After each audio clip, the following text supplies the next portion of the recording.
మహానుభావుడైన అక్కినేని నాగేశ్వరరావు, అక్కినేని నాగార్జునులపై నీచమైన ఆరోపణలు చేసిన మంత్రి కొండా సురేఖ వాటిని ఉపసంహరించుకుంటే సరిపోదని బ్రహ్మశ్రీ డాక్టర్ రాఘవేంద్ర సతీష్ కుమార్ శర్మ అన్నారు. అక్కినేని కుటుంబంపై కొండా సురేఖ చేసిన వ్యాఖ్యలను ఖండించారు.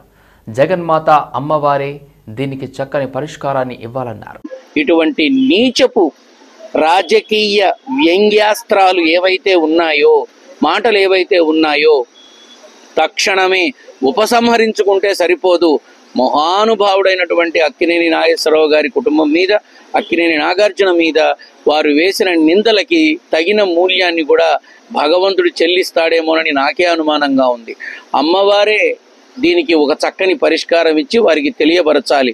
మన ఇంటి ఆడబిడ్డ అని భావించే నేను మన సమంత కోసం ఎంతమంది నడుం బిగించి ఈ సమస్యని పూరిస్తారు అనేది ఆలోచించాలి.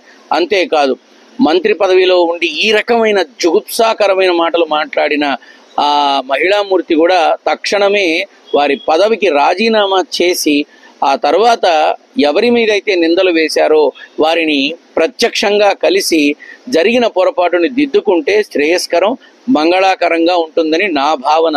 ఇది ఒకరిని ఉద్దేశించో తప్పుపట్టో ఇంకోటో కాదు. అవతలా స్త్రీమూర్తే, యువతలా స్త్రీమూర్తే. ఆడది ఆడదానికే శత్రువు అంటే పెద్దలు అంటూ ఉంటారు. అది ఈరోజు మరోసారి రుజువైంది అనిపిస్తోంది.